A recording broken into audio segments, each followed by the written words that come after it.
Hey, this is Tim Ripper Owens, and you are listening to Thunder Underground. Let's rock. Welcome to episode 328 of the Thunder Underground podcast. Trent here.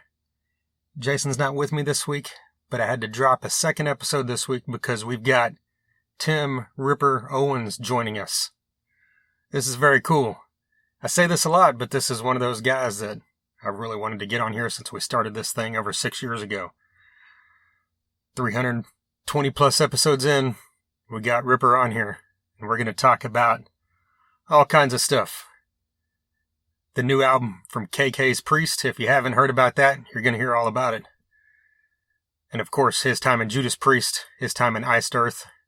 He talks about Three Tremors and some other stuff he's got coming up. Didn't have enough time to get into everything I wanted to, but maybe we'll have him back one day and talk about Beyond Fear and some other stuff. Because man, this guy is a workhorse, I guess is a good way to put it. He's one of those guys that never stops.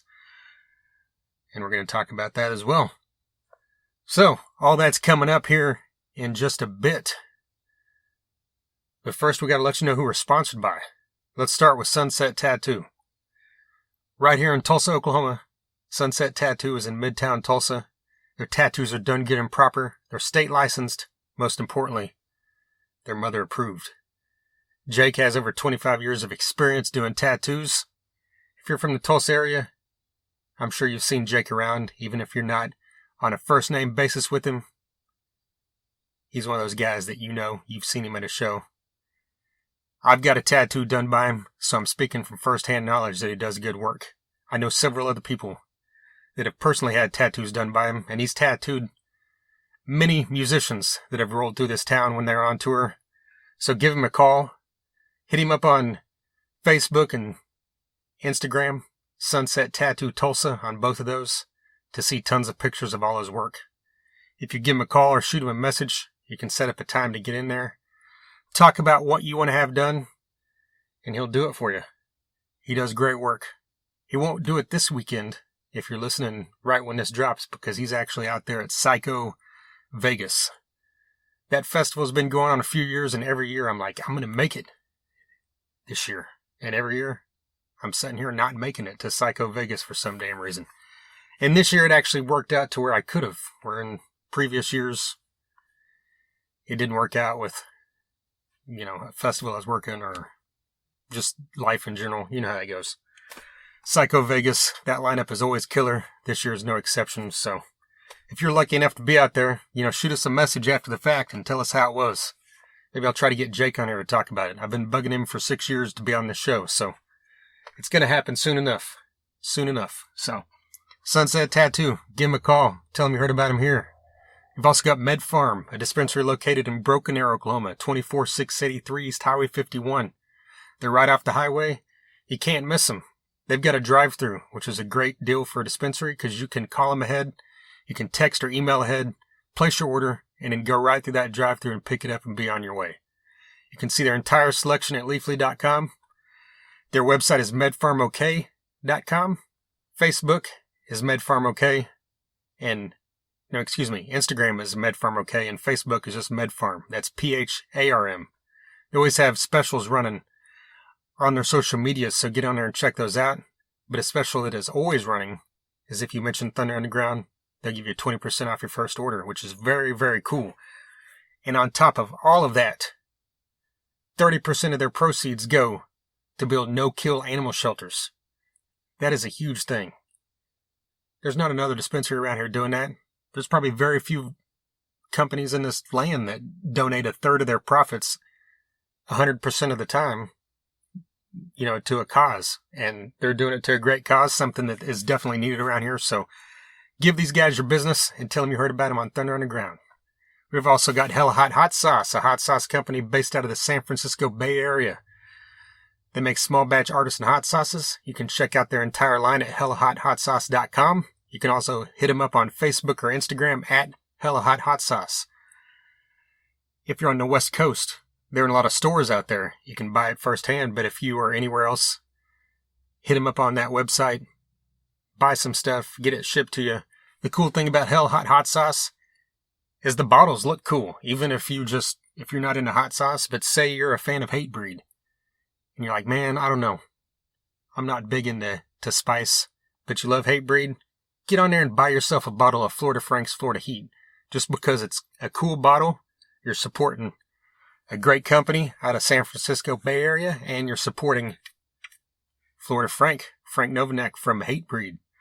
And hey, they've got other collaborations. Ghoul has a sauce called Brain Jerk.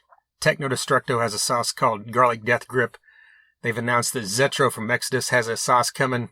Death Angel also has a sauce coming. So we'll be talking about all that when it happens. So, hit up Hella Hot Sauce and tell them you heard about him here. Finally, we've got DEB Concerts, our longest running sponsor. We love Doug and his crew. They've been bringing great concerts to the Tulsa area for the past several years. Coming up in less than 2 weeks, or exactly 2 weeks from today, is the kickoff, the pre-party for Rocklahoma. Labor Day weekend, Rocklahoma's happening out in Pryor like it does every year. This is the 14th edition. I've been lucky enough to be to every single one of them. And Doug and the DEB Concerts book the Roadhouse stage at Rocklahoma every year. This year's no different. Some great acts on there. Stephen Piercy of Rat and the Bullet Boys are playing the pre-party on Thursday night. There's also going to be other bands throughout the weekend, like Dead Metal Society and Rocket Science, Severmind, Fist of Rage, John 5, who you know from Rob Zombie, and of course his amazing instrumental work. I've never got the chance to see this guy on his solo sets, so I'm really excited about this. He's also going to be out there, of course, with Rob Zombie, but that's going to be on the main stage. But get over the Roadhouse stage. It'll also feature Puddle of Mud and a lot of other regional acts. It's going to be a great time. dbconcerts.com is where you can be kept up to date on info on any of their upcoming shows post Rocklahoma. And of course, we'll let you know about them here. And there's a very good chance to hear within the next couple episodes before Rocklahoma, you might hear Doug Burgess on here. So be on the lookout for that. All right, jumping into some Ripper talk. If you've been living under the rock for the last 25 years and you're not familiar with the name Tim Ripper Owens, I'm sure you're familiar with the names of the bands that he's been a part of, at least. The big one, of course, was Judas Priest. He's the guy that took over for Rob Halford when Rob Halford departed in the early 90s. They brought in Tim Ripper Owens, and of course, the rest is history. That story is world-renowned in the rock world. In case you did not know, which you should know, most everybody knows this by now, the movie Rockstar that Mark Wahlberg starred in was loosely based around the life of Tim Ripper Owens. You know it's a movie, and I know in interviews, of course, Ripper says they took a lot of liberties in the story, but that's what Hollywood does. But the concept is there. A guy that was in a tribute band for a band he loved got to step in and fill in, take over the reins as the lead singer of that band. And he did it for 2 studio albums and a couple of live albums with Priest. And if you went to sleep on that and didn't check those out, or you just blew it off because it wasn't Halford, go back and revisit those 2 albums. Great stuff. I'm not joking. I'm not just saying that because he's the guest. This is good stuff. It's out there, Jugulator and Demolition. So check those albums out. And since then, this guy just does all kinds of great stuff. He went straight into Iced Earth, one of my favorite metal bands of all time. And is another thing. He took over the vocal duties from a guy that was beloved by a lot of metal fans in Matt Barlow. And he had a different style voice. And he completely owned it. The Glorious Burden and Framing Armageddon are the 2 albums he did. Freaking fantastic stuff. So another thing that you need to check out if you have not, if you like your classic heavy metal sound, you're going to love these. The Glorious Burden is a full-on concept album, and it's just monumental. If you're an Iron Maiden fan and you love those big, grand concept style things, that album's chock full of them. And hell, it's got a song called Gettysburg on it that's like freaking 40 minutes long, I think. I need to look at the track time. I haven't listened to that full track in a while, but such a great album. 2006, Ripper released the Beyond Fear album. I'd love to see that come back at some point. Great stuff as well. I've still got a sticker, a Beyond Fear sticker slapped on my desk. It's actually in the room that I was talking to Ripper on when we did this interview the other night on Zoom. And I didn't even think about it until after the fact, you know. I guess I could have been a dork fanboy and said, hey, look at this sticker, but, you know, whatever. He's also got Charred Walls of the Damned. They've got, I believe, 3 records now, and just heavy as hell. That stuff takes it to another level, so check that out if you have not as well. And the guy just keeps putting out music. He's done a lot of the tribute albums and that kind of thing, and hearing his voice on different styles of rock and metal is always cool to me. I absolutely love his version of Hey Jude from the Butchering the Beatles album that came out probably 10 or 15 years ago. That's such a cool album because, you know, a lot of those tribute albums, in my opinion, kind of sound forced and just slapped together. But Butchering the Beatles, to me, really came off well. It's done the same way where every track has just a, you know, conglomeration of guys from different bands put together to record this song. But, you know, it's very cool, and it's got, you know, Karabi and Jeff Tate and Lemmy. All kinds of great stuff on there, so check that out if you have not. Check out his version of Hey Jude. And he's done tons of other great stuff. But KK's Priest, this album's coming out October 1st. We're a little under 2 months till this thing hits the shelves, and they've already got 3 tracks released. They've got a 4th one coming soon. I got the opportunity to hear a couple more of these. If you love Priest, there's no way that you're not going to like this, because KK Downing wrote this entire album. Of course, a founding member of Priest, part of that huge guitar sound. And you add Ripper's vocals on top of this. It's just killer stuff, man. This is one of those albums that I think is going to be a shot in the arm to metal. You know, kind of like Dee Snider's new solo album and his previous solo album. All that great stuff. You just check out KK's Priest. Pull it up on YouTube or Spotify or wherever you listen to music if you haven't heard it yet.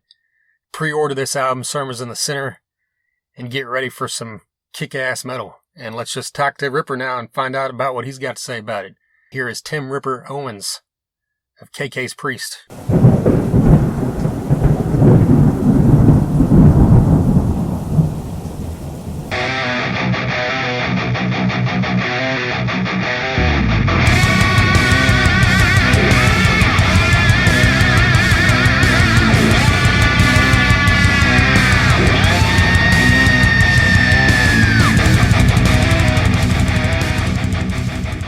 Has the anticipation on getting this thing out, is that kind of tough to deal with?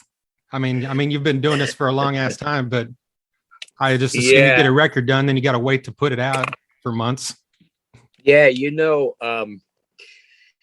obviously, because this one's just been a nonstop delay, hasn't it? You know, just getting it done and being excited. Well, I mean, getting the recording done, it necessarily wasn't done, and all of a sudden, you know, the COVID hit, so we. You know, it changes everything. And then we just had this last delay, which I'm not exactly sure what happened here, but from what I understand, I think it was just the demand was pretty high, was good. Let's just say the demand was good. But everything's, you know, being affected still by COVID and just people not wanting to go back to work, really. I think, I don't know if it's even COVID as much anymore. It's just people living off getting some money and not wanting to work. Right. But things are, the production time for things like the vinyl is way behind, you know, I mean, you've probably heard it from other artists and people we've interviewed. I know with 3 Trimmers, I mean, Sean was saying it's so far behind that you know, it's crazy. So I think you want to try to put everything out together. You don't want to put the CD out or release it digitally and that people aren't getting their vinyl that pre-ordered it or whatever. So I think that was the big one, but it's, you know, we just want to get it out because we've given everybody a little sample. We've given them, you know, we'll be going on the 4th song that we're giving them and they're all a little bit different. The last 2 will be more commercialized, straightforward. And the first 2 were straightforward metal. So you want people to start hearing it and seeing the whole thing, but it's killing us. You know, we can't tour, we can't do anything. So it's kind of crazy.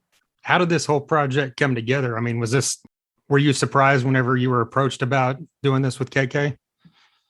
I was, you know, when we did a show in 2019 and that show started because David Ellison was playing KK's place. He was on like a tour over there doing like some kind of a thing. And he said to Ken, you wanted to come up and jam? And it kind of started, the wheels started turning then. And then they were like, we should get Ripper to come in and sing. And they got Les Binks to come in and play. And, AJ was on guitar, so he's still with it. But I think that got the wheels turning. I think right before that, KK had played Bloodstock. And with Ross the Boss, he did a couple songs, and I think it did. But I think once, Priest, it wasn't going to happen for the 50th anniversary tour with Ken. They said, you're not going to do it. Ripper's not going to be involved. You're not going to be involved. I think he was ready to go and do something then. So he called me. And the big thing with me, Trent, was I'm pretty busy. Everybody knows that I'm just nonstop working. So they had to not only see if I was interested, which they knew that. It wasn't a question. They knew I was going to be interested. But if I could make sure I was going to put all 100% time into them, because, Three Tremors, we could be touring most of the year. So, solo, I tour most of the year. So I could be touring 75% of the year. I'm out on the road touring. So, I think once I told them I'm 100% in, after I heard the music, but I know how Ken writes and his talent, so I wasn't worried about it. But once I told him I was 100% in, so I wasn't really shocked that he asked me, because we've been friends for so long, and he's always, talking great about my voice, so I knew it was going to happen. What was their whole recording process? What was it like getting back in a studio and working with him after nearly 20 years since the last time you did that? Yeah, it was really great. Really easy. The greatest thing is that the record was, he'd already written it, and AJ, because he started doing it early, so he wanted to really get a head start. And the best part is he was writing it for my vocals. He's kind of like, so, but he had AJ lay down the guitar player, AJ laid down some vocal tracks. I'm like, man, oh man, he can sing, boy. I'm like, you got this young stud singing, you're going to hand it off to the old man. It's like, but luckily it was written for me. It was great. I had a choice. I could have went to a big studio in like London or been in like Ken's house, just in a little room, doing a little studio room. And I was like, let's just do it in your house, and chill and, have some tea and end the day and have a pint. And it was a lot of fun. And again, like I said, it didn't make it too difficult, because vocally it was, all my style. And Trent, I was able to add, change things around and work things and say, I should sing this higher. I should sing it lower, raspy, whatever, and then I gotta be honest, because COVID hit, when I came home, KK started wanting to change things. Right. He's like, I have to change this around. And, Sermons of the Sinner was actually a nastier, the verses were nastier. They were the same pitch, but they were very raspy, and then he was like, hey, why don't you try to sing it? Because as a matter of fact, I'm singing right here in my studio now, where I sing all the time. And I'm working on a song right now. We can see it on something, but we did it clean. We tried to do a clean version of it, like a clear and not raspy. So we were going over stuff. So I was fortunate to come home and be able to redo things and re-sing some words, re-sing some parts, and it was pretty cool. But it was fun to be in the studio. With me, I don't like to be into a control room or a real big studio. I like to just I like to be in the control room. Like if you're in a house, you just sit right there with everybody and you just stand there at the control board and you sing. I don't want no booth. We just kind of all hang out, and you get my age, you got to take a lot more breaks than you used to. When you're recording stuff like that someone else wrote with you in mind, is it easy for you to wrap your head around it real quick, like the lyrically and that kind of thing? Or do you prefer it when it's your own lyrics? Or? Well, I'm so used to singing. The thing is, I'm a professional musician. I sing on so many things. That's just what I do. Obviously, when you go do something like this, you're gonna spend more time and even an effort. But I gotta be honest, I do that with everything. I do love singing my own lyrics. and writing them like I'm doing today. You know, I just kind of write them as I go on, and I enjoy singing more about, well, you know, everything. That's, you know, it's great. Trent, is metal and heavy metal. You can sing about anything you want. Right. You know, you can hide politics in it somehow if you want. You can write about race cars. You can write about monsters. You can write about the fans. You can write about sex, drugs, and rock and roll, zombies, whatever. So it's kind of cool. So I put myself in all those lyrics. I mean, every project I do, whoever's writing lyrics, they always write them different than I do. That's just how it is. So, but again, if you're a professional musician, you'll just go into it and do it, you know? Like you mentioned earlier, putting 100% into this. Is this something, I mean, have you guys had the discussion? Are you guys looking at making this like a full-time band, or is it still kind of a side project for everybody? Well, coming into us, it's a band, you know. I mean, Yeah. It seems like a project now because we can't do it. We can't get out and do things like we'd like. I mean, the plan originally was that was going to come out in that summer of 2020. We were going to be playing some festivals. We were going to start touring. And so really it was out of the gate. This whole thing is supposed to be full time. Whether it'll ever get back to that, I don't know, but it's definitely not a project. It's a band. There'll be another record. We'll be touring the world.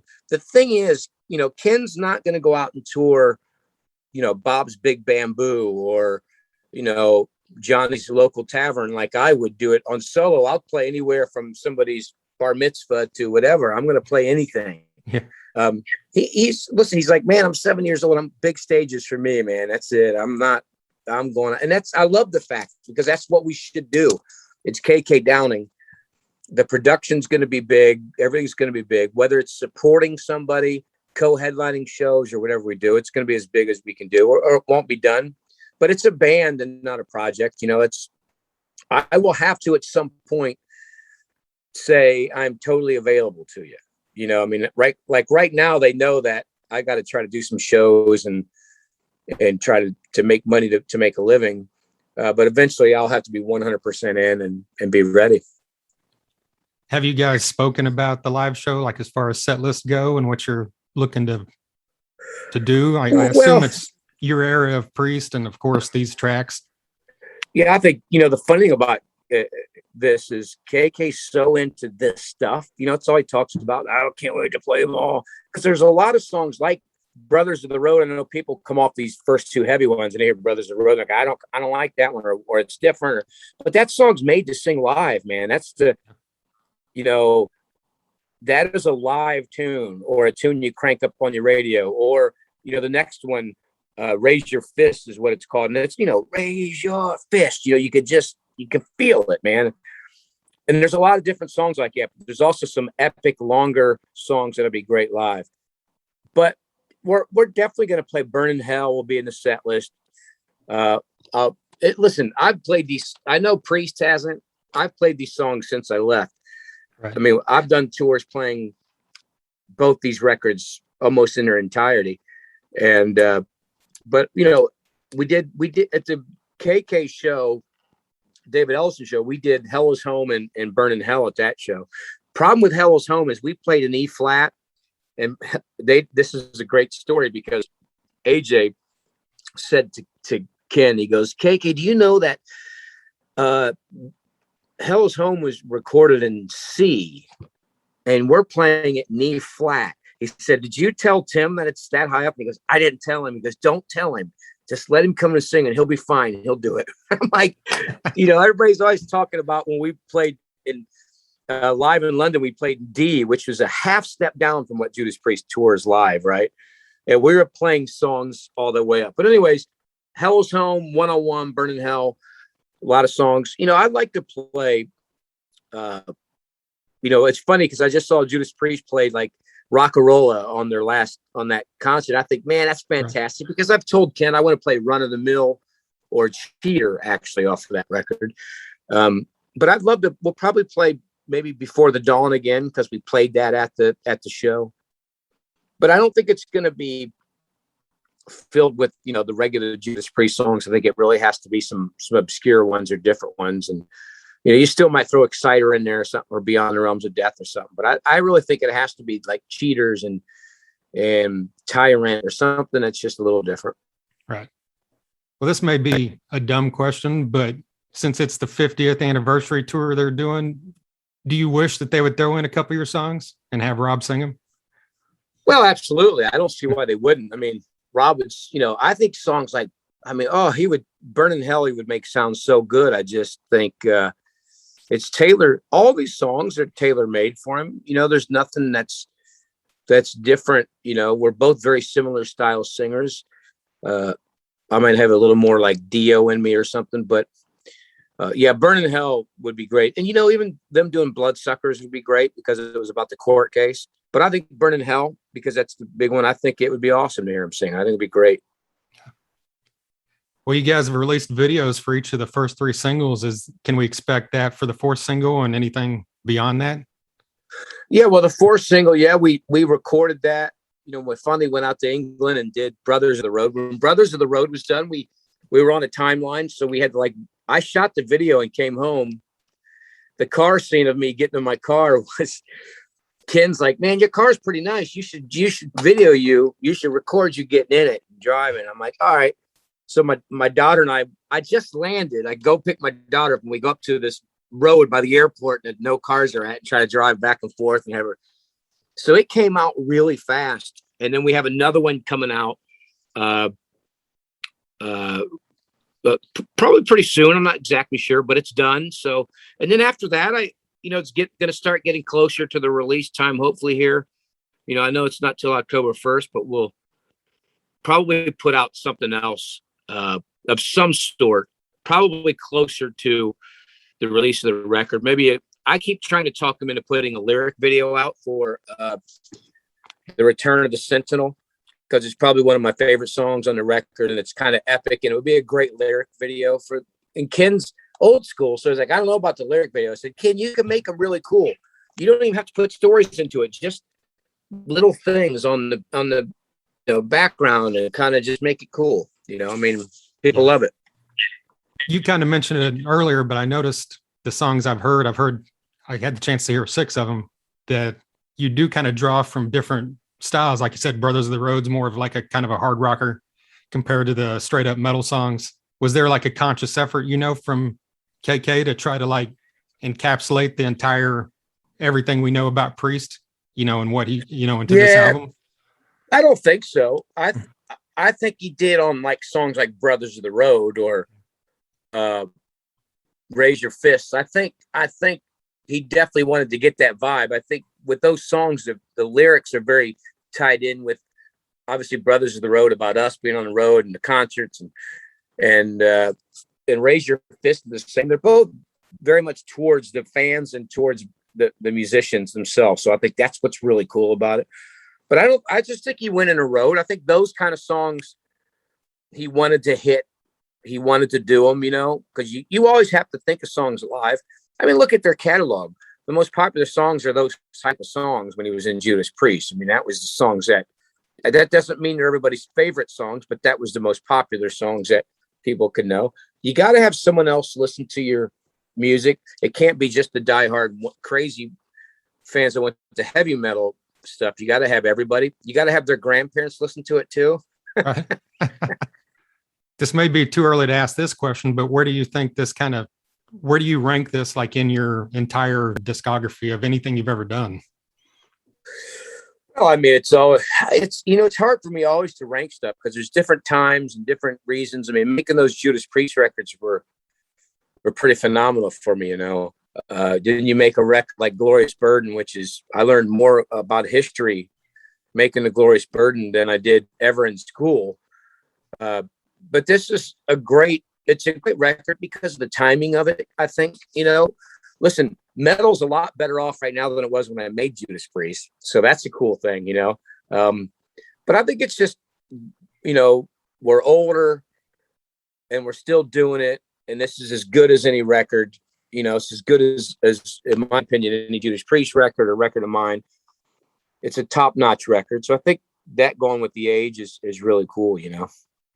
What kind of, playing off what you just said, was that, I mean, outside of having to step into someone revered like Rob Halford's shoes, was that time period kind of hard to navigate through since metal was basically Metallica and Pantera and that was it?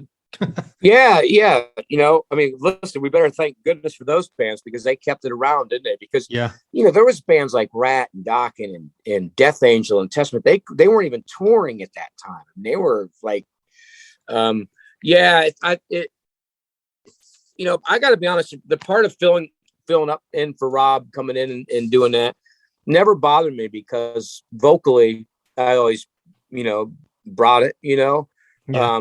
as Ken always said, proof is in the pudding. He would always tell people that. So I wasn't worried about that. You know, I wanted to make fans happy, but I just wanted to go up and sing. You know, if they didn't like it, some people you just, you know, can't make happy. I mean, they're not going to be happy with it. But it was a lot tougher because when you look back, you know, I think people do understand that it was a hard time for Priest because of, not because of me. You know, I think, Yeah. I don't think it ever would have been top notch, but I think it would have been a lot better if it was, you know, a better situation on time. But, you know, you do what you do. To me, it was fantastic. You know, I have no regrets or look at it and wish it was any different. It was what it was. Probably made me a better singer and a better person for the way it was anyways, you know, because I got to tell you what, as hard as it had to be on those guys, all the guys in Judas Priest and everything, you never saw it with them. They were happy and it was great times, you know, so I learned a lot from it. Well, like you mentioned earlier, you're a guy that's always doing something. You've got, you know, tons of music out there. Did the pandemic downtime kind of give you time to think of more ideas, or do you have stuff coming down the pike that besides what you're working on right now and with KK? You know, Trent, I just dropped my pen. I should have been resting my voice, to be honest, because I've been saying this, you know, my voice isn't quite the same as it used to be. And I take all these remedies now I never used to, and I do this and that and the other. And it's just, you know, it's not the same voice as it was. But I'm probably a better singer than I was because I know what I have, I can use better than I could when I had a better voice. You know, it's kind of like being a race car driver. Just because your car might be a little bit slower, you might be a better driver so you can beat the guy with the faster car. And, but I should have rested it. I didn't. You know, I made my living mainly off of touring. So I thought to myself, what the hell am I going to do now? You know, and I started recording for people. You know, I did a new Three Trimmers record that'll be coming out. I got a band, Pyramid, that I probably did about 2 records for them now that'll come out. It's a prog metal band. Project the Leviathan Project is one I did some songs for. But then I just do songs every day, almost, or a couple a week at least, for people all over the world. You know, different types of metal, raw metal, hardcore metal, because when you have a voice like mine, you get offers from all kinds of people because I can pretty much sing anything. Yeah. So it's really cool, you know, and I never charge too much money. I kind of keep it low. I've always said, don't ever burn any bridges, you know, unless it's for a big label, then, you know, it could be a lot higher, and it has been a lot higher. So I do different fees for different people, but it's kept me busy and kept me doing a lot of stuff. Well, speaking on that, some friends of mine here in Oklahoma in a band Fist of Rage, you recorded the song The Rage of Judas for them this past year. Yeah. What'd you think of that track and the experience recording that? It was awesome, you know, and it's funny because I come in here and I spend a good amount of time on the songs. So I mean, they'll probably tell you that. I'll put a lot of vocals down. I'll do a lot of layering, and I'll do a lot of stuff so they can work with it. Yeah, it was a good track, and it's fun to do stuff just like that, you know. I like the fact that I get to do that. It helps me out as a musician as well. I can hear stuff. It might make me bring an old style voice back every now and then I don't use as much, or realize, wow, that's a cool register I just sang in, or whatever, you know. It's funny because on this new stuff I'm doing with this prog stuff with Paramore, I've been writing, and my influence of David Bowie's come out more. It'll all of a sudden go in a section and it's got like this Bowie like thing. I don't even know if you can hear it in the background, but it's kind of like, let's see if we can hear it in the background, if we can.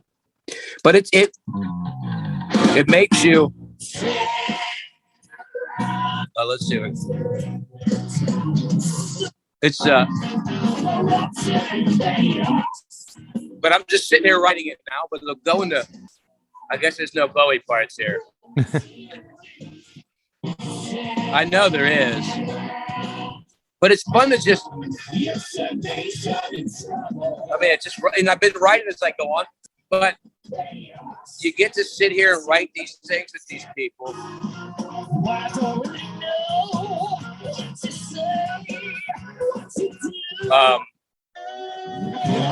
Here's some Bowie.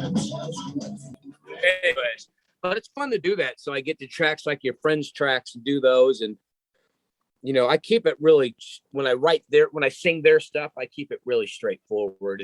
And I try to keep it to what their idea is, you know, and then just add myself to it. It's fun. That was a good track.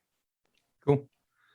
Well, you mentioned Glorious Burden earlier, and the only times I've had the chance to see you live were twice on that tour. And that's one of my favorite albums of the last 20 years. Like, do you have any good memory? Well, you mentioned learning a lot about history from it, but do you have any good memories of like recording that album and that tour specifically? Yeah, it was good. It was fun. It was good recording it. You know, I mean, I enjoyed I enjoyed Framing Armageddon more because it was more for me. And the other one, obviously, was Matt had already recorded the vocals before me, so it was something not written for me. Again, Framing was, but it was a good time. You know, it was good recording it. I mean, like I said, the history aspect of it and learning stuff, and you know, it was nice coming right from. I mean, I was still in Judas Priest when I actually recorded. Oh, okay. Glorious Burden. I didn't realize so that. It was kind of the end was near. So I knew it. I wasn't going to be a member of Iced Earth. I was just going to be a guest singer, and then Judas Priest let me go, and then I joined it. You know, so it was a good beginning and a bad ending for that band. So right, that's how it was. Yep. All right, man. Well, I appreciate you taking the time with me today. I'm looking forward to hearing the rest of this album. You got it, buddy. Thanks a lot. Anything else, again, just give me a shout.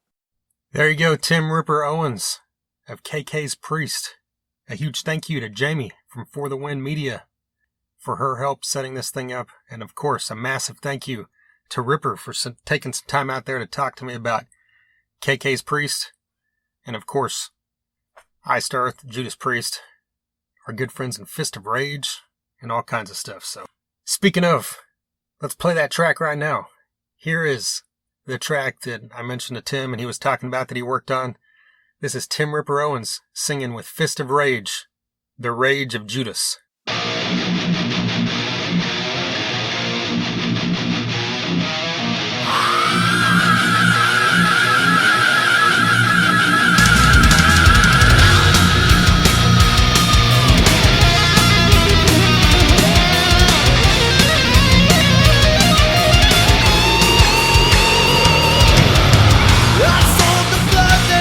Your life. Yeah,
Rage of Judas from Fist of Rage featuring Tim Ripper Owens.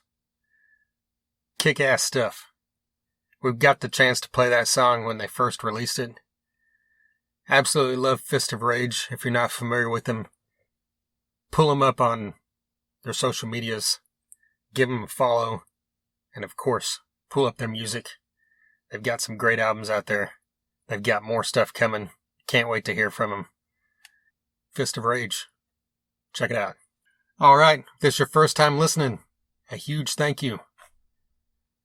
Man, if you like people with amazing voices like Ripper, Glenn Hughes, in my opinion, is one of the 2 or 3 greatest rock singers of all time.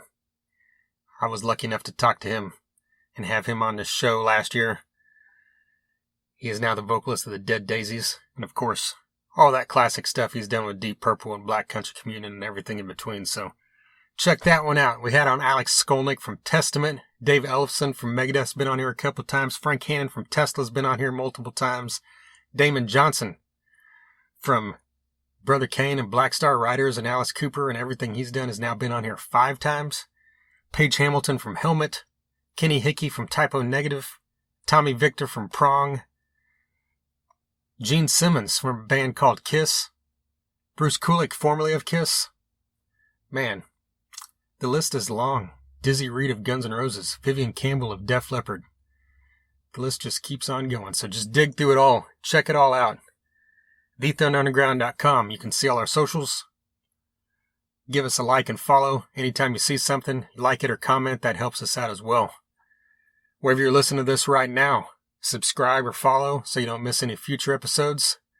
You can listen to us pretty much anywhere podcasts are heard. You can listen to us directly off our website, whatever you prefer. Speaking of future episodes, we've got Mike and Tony from In Theory coming back on here pretty soon. Mike's been on here a couple times. Tony was on here once before. Great blues-based rock band out of the Nashville area. Can't wait to hear more from them. They've got an EP coming soon. We've also got a very surprise episode next week that none of us ever saw coming, I don't think. So, hey, more about that when it happens. And like I mentioned earlier, you'll probably see Doug Burgess on here before Rocklahoma hits.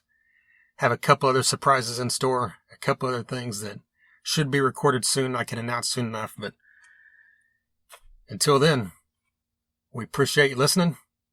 Once again, a big thank you to For the Wind Media, Tim Ripper Owens, Hella Hot Sauce, Med Farm, Sunset Tattoo, and DEB Concerts. And until next time. Thunder Underground, y'all.